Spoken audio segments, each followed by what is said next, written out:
Ladies and gentlemen, Billy Corgan. The kids rule, the kids always rule, the kids win, and they should.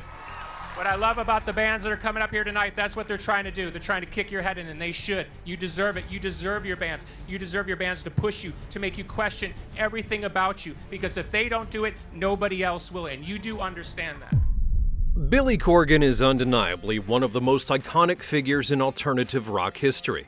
As the frontman of one of the most commercially successful and critically acclaimed bands of the 90s, Corgan led the Smashing Pumpkins to sell over 30 million albums worldwide, with dozens of diamond and platinum certified hits.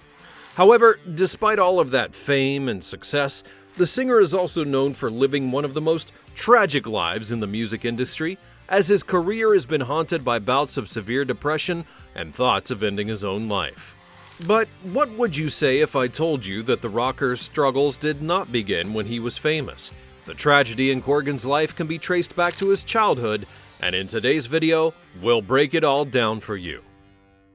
Born William Patrick Corgan Jr. on March the 17th of 1967 at Columbus Hospital in the Lincoln Park neighborhood of Chicago, Billy was the oldest son of his mother Martha and his father William Dale Corgan. Growing up Catholic with a younger brother, his first taste of tragedy came at just the age of 3 when the future rock star's parents divorced in 1970.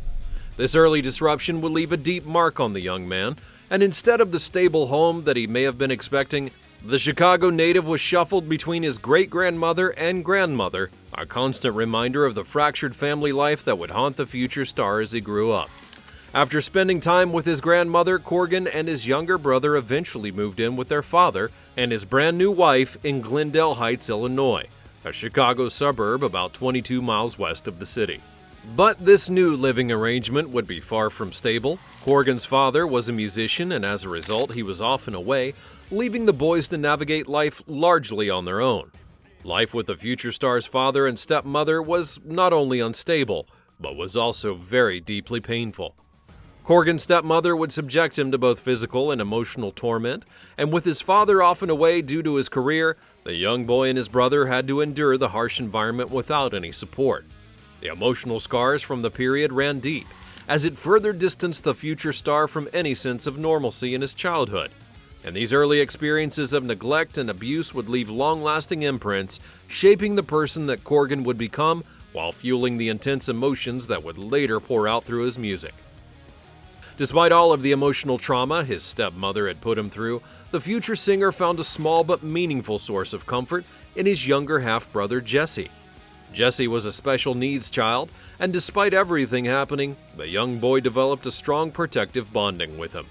When he was 9 years old, Corgan faced yet another upheaval when his father and stepmother divorced, and the sense of abandonment deepened as the 9-year-old found himself growing up an hour away from both of his natural parents, further distancing him from the stability that he desperately desired.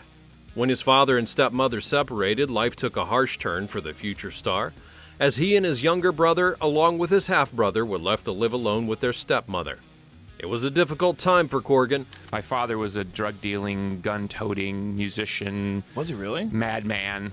Yeah. Drug dealing? Oh, yeah. What kind of drugs? You name it. Really? Oh, yeah. The chaos and instability of his father's lifestyle had a profound impact on Corgan's childhood. Though the future star eventually came to respect the musical talent, it was a relationship marked by a complex mixture of admiration and resentment. Corgan had to grow up fast, not only because he was physically taller than his classmates, but because of the trauma he was enduring at home. This would force maturity to make him into a strong athlete in elementary school, where he excelled in sports and played on his middle school baseball team. But as he entered into Glenbard North High School, his athletic abilities began to wane, and he found himself searching for something else to focus on. That focus shifted to music when he spotted a Flying V guitar at a friend's house. He was instantly drawn to it and discovered a brand new passion that would go on to define both his life and his career. With a newfound love for music, Corgan was determined to dive in headfirst. The future guitarist handed over his savings to his father, who then bought him a used Les Paul knockoff. And while Corgan's father encouraged him to listen to greats like Jeff Beck and Jimi Hendrix, the support pretty much ended there. Corgan had to teach himself how to play the instrument from scratch, developing his skills through sheer determination. After learning the basics of playing, Corgan then played in a string of bands all throughout high school, constantly honing his craft. Despite all of the chaos in the future star's personal life, he had managed to graduate as an honor student and had a grant and scholarship offer from several schools, along with tuition funds that were left by his grandmother. However, his heart would be set on music, and he decided to pursue it full-time, leaving all traditional education behind. Not finding the Chicago music scene to be to his liking, he knew that he had to move out of the city in order to amount to anything. So, as soon as he turned 18, he packed his guitar, his hopes, and his dreams, and left Chicago behind. The young singer headed then to St. Petersburg, Florida in 1985 with his first major band, The Marked. They were named because both he and the drummer, Ron Rosing, had prominent birthmarks. Corgan would be eager to make his mark on the music scene, but Florida didn't turn out to be the launching pad that he had imagined. The band had struggled to gain traction, and eventually, The Marked dissolved. With his ambitions temporarily dashed, Corgan then returned to Chicago and moved back in with his father. Refusing to give up, he then joined a local band called Deep Blue Dream, playing guitar alongside future Static X frontman Wayne Static. But despite this new opportunity, Corgan could not shake the feeling that he was meant for something more. Determined to carve out his own path, he eventually left the band to pour all of his energies into a new project, a decision that would end up defining his career and solidifying his place in rock music history. Billy Corgan knew exactly what the next step had to be, creating a band that would bring his musical visions to life.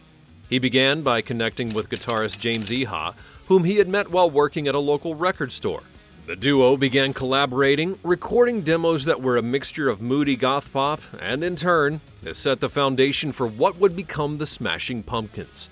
The band was beginning to take shape, and that's when Corgan crossed paths with bassist D'Arcy Retsky at another local gig. Their conversation began as a heated debate over the band that had just performed, but ended with Retsky joining the Smashing Pumpkins. With a core trio in place, they began playing in small clubs around Chicago, relying on a drum machine for the early shows.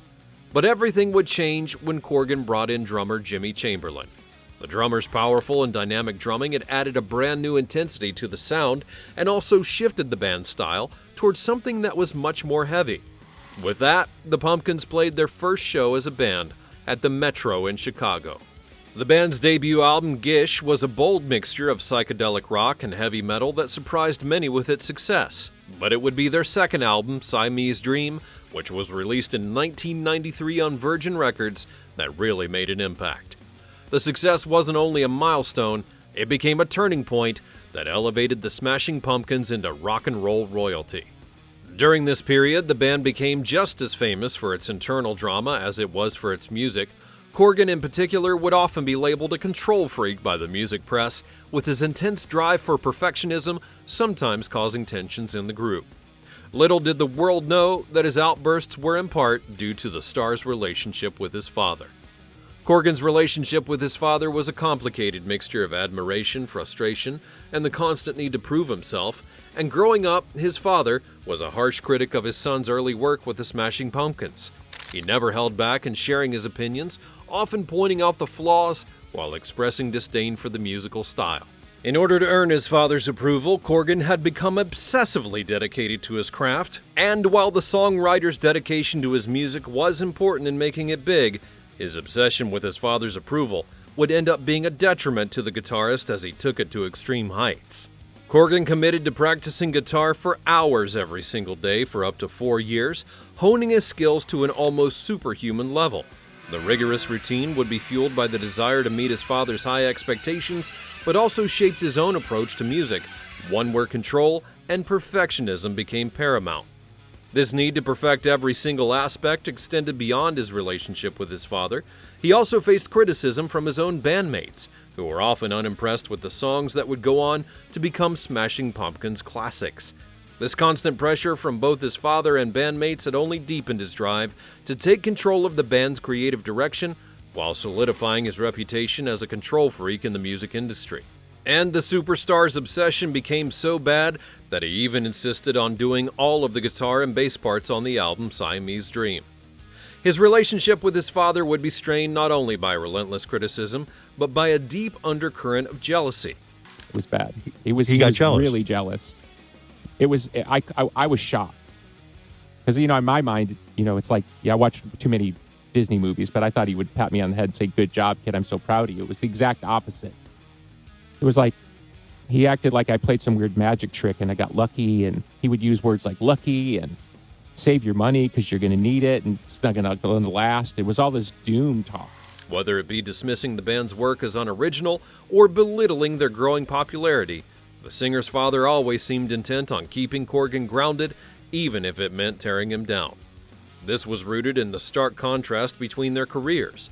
While Corgan's father struggled to make a name for himself in the industry, his son was rapidly gaining fame and acclaim. The success that escaped his father's grasp became a source of resentment, eventually leading to a behavior that sought to diminish Corgan's own accomplishments instead of celebrating his achievements. And as if that wasn't bad enough, the singer-songwriter had to grow up watching his father go in and out of jail at different points in his life. His father faced numerous legal troubles, mainly due to drug use and weapon possession, which had led to repeated incarcerations, and these periods of absence created a deep void in Billy's life, as he was left to navigate the complexities of growing up with little to no consistent parental guidance. My father was arrested for 3 major felonies in 3 different decades. Like 76, somewhere in the 80s, and then somewhere in the 2000s. I can't remember. It was crazy. Always heavy, basically dealing drugs to make money. His father's legal issues and erratic presence became more than just a physical absence. They also left a deep emotional mark that had shaped Corgan's outlook on life and music. And if that wasn't bad enough, the singer also revealed his father had a large habit of stealing from him. The repeated disruptions and the chaotic environment at home had deeply influenced the singer, while contributing to the emotional turmoil that would later permeate throughout his music. While the Smashing Pumpkins continued to push out multiple songs that were successful, the singer's journey through the peaks and valleys of fame was marked with profound struggle and depression, one that nearly claimed his life during the early years of the band's success. After the release of the band's debut album Gish in 1991, Corgan had faced an unexpected emotional crisis that was triggered by the meteoric rise of Nirvana's Nevermind and Pearl Jam's 10. These albums redefined the alternative rock landscape, causing Billy Corgan to question the relevance of his work in comparison. Despite the success of Gish, the songwriter had found himself feeling overshadowed and inadequate, especially because he never really got the approval of his father. But as time went on, he began to understand that his father's erratic behavior and lack of support had profoundly affected him. As he matured, his feelings of anger and frustration had only intensified. The absence of his father, along with the emotional and physical abuse he endured from his stepmother, had left him in a dark place, and his hatred for his father became so overwhelming he even contemplated taking drastic measures to end his own father's life, a thought that had terrified him as much as it consumed him. The songwriter described himself as too much of a coward to act on the violent impulses, and so instead, he turned to the only outlet that had made sense, that being his music. Corgan had described this period of his life as one of intense emotional turmoil, where his self-worth crumbled under the weight of sudden and overwhelming doubt. This despair spiraled into what he himself described as an intense depression, where he was faced with a dark ultimatum: either end his own life or find a way to move forward. In a moment of introspection, he chose the latter, recounting waking up one morning, staring out of a window, and then deciding that if he wasn't going to jump, he had to make a change. This decision would lead to the creation of Today, a track on the Smashing Pumpkins' second album, Siamese Dream. The song, Corgan describes as a wry observation on ending one's own life, became an anthem of resilience, capturing the essence of finding hope amidst despair. Through songwriting, Corgan had found a way to process his pain while expressing the deep emotions that he had struggled to articulate. Songs like Disarm from the album were born out of inner turmoil. Corgan also once revealed that the song was written because he didn't have the courage to physically harm his parents, and so he had chosen to get back at them through his music. By channeling his anger into music, he transformed his darkest thoughts into something powerful, using his art to make his father, and perhaps the world, understand the depth of his suffering. Unfortunately, though, the mental issues the star was struggling with took more than just a few songs expressing his feelings. Beyond the intense personal struggles and family issues that had haunted Billy Corgan, the pressures and demands of the music industry only added to the singer's burden. As the frontman of the Smashing Pumpkins, he would be thrust into a world where success meant constant scrutiny, relentless touring, and the weight of public and critical expectations. But my memory was like, we would get on stage and play to 15,000 people, and I'd walk off stage and somebody would be standing backstage saying, you shouldn't have done that, and you shouldn't have done this, and people are mad, and you're such an idiot, and that's what I remember. The early 1990s were a transformative time for alternative rock, and bands like Nirvana and Pearl Jam had set the bar incredibly high. As a result, the songwriter had found himself in a rapidly changing musical landscape, one where his once-celebrated achievements seemed to pale in comparison to the meteoric rise of these grunge giants. And the pressure to stay relevant while competing with the likes of Kurt Cobain and Eddie Vedder became immense. The singer's perfectionist tendencies had already been deeply ingrained due to his father's harsh criticisms and became both a driving force and a source of profound anxiety. Corgan was known to take complete control over the creative process, even re-recording his own bandmates' parts to ensure that every single note matched with his exacting standards.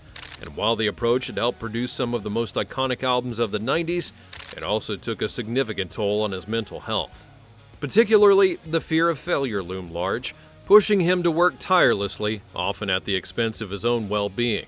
The success that he had fought so hard to achieve came with its own set of challenges, leaving him in a constant state of tension between his desire to create and the overwhelming pressure to maintain his status as one of the leading voices in rock music.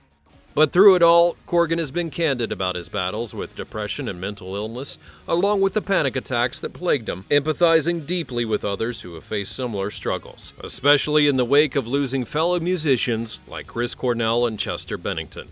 After living such a tragic life, the alternative rock legend spends most of his time speaking out about the poor state of mental health care in the music industry, as well as the lack of awareness and resources for those who are struggling.